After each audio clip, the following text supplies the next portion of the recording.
Most people think a psychopath is a monster hiding in the woods. They aren't. They are the person sitting next to you on the subway, the CEO who just laid off 1,000 people without even blinking, the neighbor who keeps his lawn perfectly manicured while harboring a void where a soul should be. The question isn't, are they evil? The question is, how is their hardware different? Today, we are performing a psychological autopsy on the most predatory mind in existence. We're moving past the movie tropes and into the neurobiology of the cold-blooded human. By the end of this, you'll understand why their brains don't process fear, why they view you as an object rather than a person, and we'll look at specific blueprints of three of the most chilling predators in history: Richard Ramirez, David Parker Ray, and the Zodiac. Lock your doors. It's time to plant some really dark thoughts.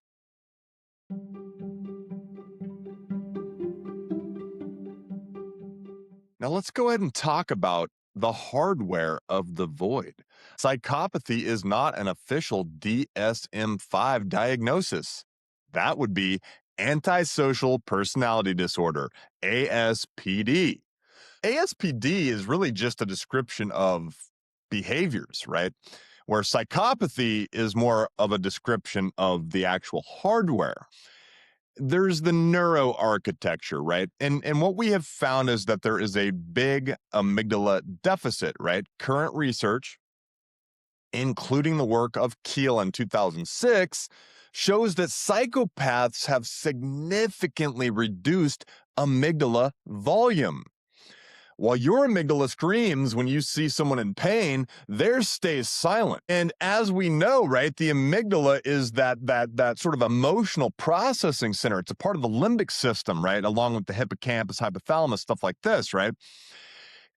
And what happens is, if your threat detector is not working as well, or if you just don't have as much real estate in that threat detector, right, you aren't going to pick up on some of those cues that everyone else in society does. The other problem is the ventromedial prefrontal cortex, because this is where we weigh out things like moral consequences. Yeah. And in the psychopathic brain, the connection between the feeling, the amygdala, right, that part that picks up on threats, etc., and the thinking, which is, again, the PFC, the prefrontal cortex, that connection is totally frayed. They can think intellectually, right? They can intellectually understand that an action is wrong, but they lack the emotional sting that stops a normal person from actually committing it. And then there's the reward addiction, right? Psychopaths have a hyper-reactive dopamine system. We know what that means. They're getting rewarded, and it's high reward. According to research by Buchholz et al. In 2010, this is associated with a high propensity for risk-taking and sensation-seeking. I mean, their reward system is flooring the gas while their moral GPS is disconnected. That's a recipe for disaster. Watch out. Guys, nature doesn't keep traits that aren't useful, right? The life history theory, it suggests psychopathy is really an evolutionary cheater strategy, really. It's a way to thrive in harsh environments by prioritizing short-term gain and exploitation over long-term cooperation. We've seen a lot of those people lately, haven't we? And unfortunately, right, when we see a lot of these people, they don't need to be that killer. They could just be a CEO causing a lot of harm, and they don't care. But let's talk about the actual killers, right? Let's talk about three different serial killers here. Let's look at Richard Ramirez, right? The Night Stalker. Ramirez was disorganized. He was what you'd consider a disorganized killer, right? Impulsive, driven really by a cocktail of psychopathy and also satanic delusion. Ramirez didn't just kill, right? I mean, he branded his crime scenes. He once forced a victim to swear her love to Satan before murdering her. And he famously drew a pentagram on the palm of his hand to show the press. This dude also had one of the most disgusting aversions to hygiene known to man. And I mean, one of the most effective ways that he evaded capture was his appearance. This dude looked like he just crawled out from a garbage dump. I mean, he was known for having extreme dental decay, right? He had a stench so foul that survivors often smelled him before they saw him. I mean, it was a physical manifestation of his internal disorder, to be honest. And I mean, he was a child of the night. Ramirez would enter homes through unlocked windows in the dead of summer. I mean, I should know, I actually lived in California when he was on this sort of mad tear. I was a little kid and I was terrified. I mean, he targeted the vulnerable, elderly women, young children, sleeping couples, old men. I mean, it didn't really matter. He was all over the place, right? Because it was impulsive. His lack of a type really highlights his criminal versatility. This is a key trait on the PCLR, and that's the psychopathy checklist revised. But Ramirez suffered from secondary psychopathy, right? Unlike primary psychopaths who are sort of born with cold detachment, secondary psychopaths are created through extreme trauma. And Ramirez basically witnessed his cousin murder his wife. He was subjected to Zeus sadism as a child. I mean, this guy was being shown things as a child that would make even the most, stoic adult flinch. I mean, this guy was traumatized, to the 10th degree. And it's no wonder that he actually came out of this as a predator. Now, case study 2. This guy was twisted, and we're talking about a guy that labeled himself the toy box killer. Ugh. If Ramirez was chaos, David Parker Ray was precision. I mean, Ray was the textbook definition of the sexual sadist psychopath. He would begin sort of every victim's nightmare with this auditory tape, right? He would have them sit there while they're tied up, right? And they'd just sort of come out of their sort of coma that he'd knocked them out or whatever into, right? And he would have them watch a 30-minute tape. And in a very calm, sort of clinical voice, Ray would detail every torture he planned to perform on them. Now, this was designed to induce something known as learned helplessness, right? It effectively broke the victim's will before he even touched them. And he used accomplices. Ray wasn't the lone wolf here. I mean, he manipulated several women, including his own daughter, into helping him kidnap and torture people. I mean, this shows a chilling level of interpersonal manipulation. I mean, Ray was so twisted, and I mean, this is the scientific, I guess, twisted part, scientifically twisted. He would use a mixture of drugs to induce blackout states in his victims before releasing them. Yeah, he actually let some people go, and it led many survivors to believe that they had simply suffered from some kind of a mental break or drug overdose, preventing them from reporting. And I mean, most of them, though, were just killed in the toy box, right? Tortured to death. It was calculated. All of this was a calculated instrumental way to evade the law. Ray spent upwards of $100,000 on his mobile torture chamber. I mean, this level of calculated planning, this grandiose sense of self-worth, clearly, right? These are the hallmarks of a high-functioning psychopath who views humans as biological playthings. Just disgusting. Twisted. Right? Totally different from Ramirez, though, and this is why the psychopath can be so different, right? You can be disorganized or organized. Parker Ray was really organized. Ramirez was totally disorganized and impulsive. But finally, let's talk about the Zodiac, because this is a killer that's sort of widely misunderstood. And quite frankly, there's still a lot that people don't know about this guy. This is the psychopath as a narcissistic strategist. He would use psychological warfare. I mean, the Zodiac didn't just want bodies. This dude, this guy, I mean, he wanted the spotlight. He sent pieces of his victims' clothing to newspapers, right, to prove his identity.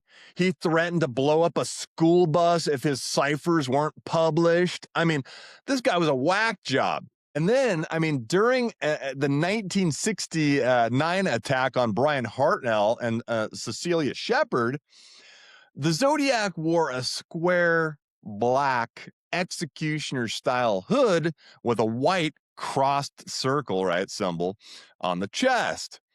Now, this wasn't for anonymity. This was all theatrics. He was playing a character in his own sadistic movie.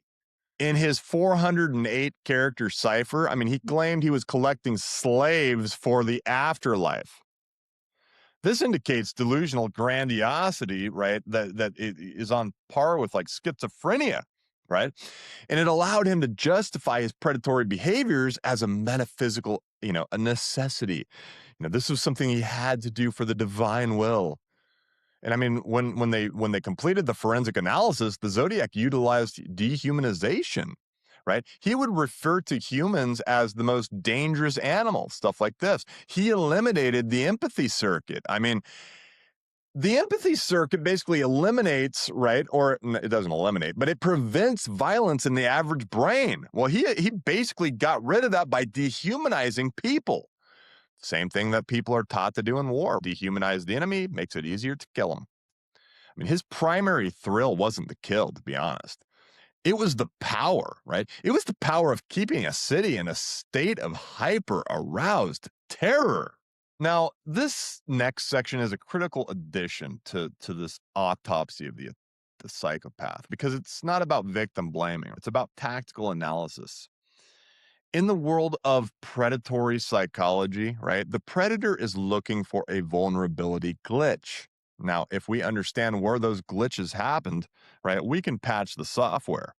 And that's what I want you guys to do right now. I want you to work with me here to patch your software so you can avoid situations, or maybe you can do things that protect you. Now, again, survivors are not the problem here, right? The psychopath that's doing this terrible stuff is. But, making sure that you're aware and prepared is your best bet in surviving these types of things. We need to talk about the victims. And it's not just to honor them, because I want to honor them, but to also learn from moments where the predator's trap succeeded with them. Predators like Ramirez, Ray, and the Zodiac, I mean, they rely on something called the normalcy bias, which is the brain's tendency to believe that because things have always been okay, they will continue to always be okay. They won't be okay if one of these dudes shows up, I can tell you that. I mean, the Night Stalker, right? The illusion of the locked door, if you will. The error that many of his victims made. And again, are these really errors or just human nature? But they would leave their windows slightly cracked for a breeze, right? Or sometimes they would leave their back door, slightly cracked in the sweltering heat of 1985. I mean, they believed their neighborhood was a safe zone, right? Now, it's understandable. We don't want to live in a society where we think we have to always be completely under lock and key in our little gated neighborhoods with our pit bulls and our cameras and our pistols. We want an illusion of safety, but the predator doesn't see the neighborhood. They see a series of entry points. So here's the rule. If a window is accessible from the ground, it's a door, and you should secure it as such. I mean, I remember living during this time in California. My mom had freaking bars on the windows. I mean, we were not completely safe. We're never completely safe, but we were pretty safe. And then you've got this toy box killer, the toy box killer, right? David Parker Ray. And he would use what's called the pity entry point. David Parker Ray and his accomplices often used a vulnerability hook on these young women. They would lure victims in by pretending to be in distress, right? Or by offering help that seemed too good to be true. It was. Look, some victims entered his vehicle or home because they didn't want to seem rude or unhelpful. Parents, this is a problem. Don't teach your kids to just follow people because they're older. Uh-uh. Older doesn't mean better. It just means older. Look, you must kill your politeness reflex. Okay, this is point number 2. So lock your freaking windows if they're on the ground level, and quite frankly, if they're on any level. But number 2, you have got to stop being so polite. Predators exploit social conditioning. If a stranger asks for help that requires you to move to a secondary location, "Ooh, can you get into my car? Just for a sec, I want to show you this cool friendship bracelet." The back room, into their house. "Hey, just help me for a second with these groceries." Here's what you say. No. The answer is always a hard no. And then you call the police on their ass right where you stand, right? You never bridge the distance. Never. Don't be polite. Be rude, especially you ladies. Be rude to these guys. "Hell no, I ain't going with you anywhere." And then you start screaming for help, unless you're isolated like the Zodiac would do with his victims, right? In the Lake Berryessa attack, the victims were literally in a remote area. I mean, they were far from help, right? And they had their backs to the approach. They noticed a man watching them from behind trees, but dismissed it as odd rather than dangerous until he was already on top of them. I mean, look, guys, you need to practice situational awareness, right? The OODA loop, if you will. OODA. If you're in a public or isolated place, right, and you see someone lurking, meaning they have no clear objective, right, rather than watching you, you do not wait for them to move. You leave immediately. Trust the pre-attentive processing your brain is telling you. It is saying something is wrong. Trust your gut in those situations. What happens if you're wrong? Nothing, except for you're safe. Now you're chilling in your car and you're heading back to the old housey poo, right? Rather than getting carved up, at Camp frickin' Woodchuck. So, look, how do you walk through the world without being a target? That's what I'm getting to here. You have to become a hard target because let's be honest, anyone that wants to target you can, right? So you need to be a hard target.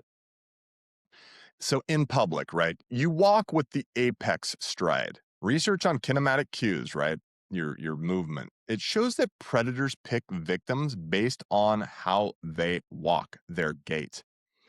People who walk with short strides, look at the ground, appear distracted, phone use, stuff like this, right? They're targeted. Walk with a purpose. Keep your chin up, scan the horizon line, shoulders back, scanning everything around you, right? And ready to act at all times. When you're alone, you need to use the boundary test. If a stranger approaches, you set a verbal boundary really early. Stop. Right there. That's close enough. A normal person will apologize and back up. A predator will ignore the boundary or try to talk past it. That is your cue to escalate your defense. That's the time you get out that freaking tiger claw, the bear spray, right? The little what do they call it? The taser. You taser ass. There's also this thing called the digital shadow. Predators in 2026, they use social media to scout you out. Guys, if you're home and gym locations are tagged in real time, you are basically just providing a map for these dorks. Delay your posts. Never let the digital world know where you are physically at any time in real time. Ever. By hardening your exterior, you force the predator to look for an easier, cheaper strategy, right? Look, they can cheat somewhere else, right? They can cheat elsewhere. They're not cheating with your ass anymore. Now, How do you know? How do you know if you're a psychopath? I mean, what if you're sitting here going, my God, like, I don't want to kill people, but like, yeah, sometimes I don't feel like my nervous system's really shooting off the way other people's is. Well, take the hair psychopathy checklist. I took it myself. I've talked about this before. I mean, I scored like an 18, right? And that's high for a normal person, but the clinical cutoff for a psychopath in North America is 30. And I mean, most civilians score in the single digits, right? So what does an 18 mean? It means that I have elevated traits, right? Specifically, I had elevated traits in things like impulsivity. Well, I am ADHD and slightly bipolar, so there's that. Need for stimulation, same. And glibness. I'm a little glib. Look, dude, I have a mouth that doesn't stop. You know, I say what's ever on my mind, and I'm a little charming, or I can be charming, right? So look, none of the really bad stuff, though, was on me. So, ha! Look, if you want to protect yourself from a high functioning psychopath, look for the triple threat, right? Not just when they're charming, not just when they're slightly glib. That's not it, right?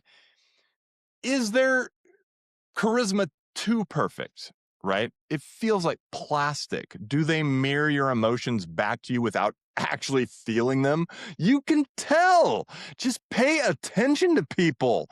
Get off your damn phone. Psychopaths use that pity play, the parasitic lifestyle, stories of past trauma. They do this to bypass your boundaries, to get in close to you. Do not fall for it. You are not someone else's therapist. Watch how they react in a crisis. I mean, when everyone else is panicking and they're sort of like eerily calm, their amygdala might be under responsive. Now, this isn't always the case. This could be that they're trained, right?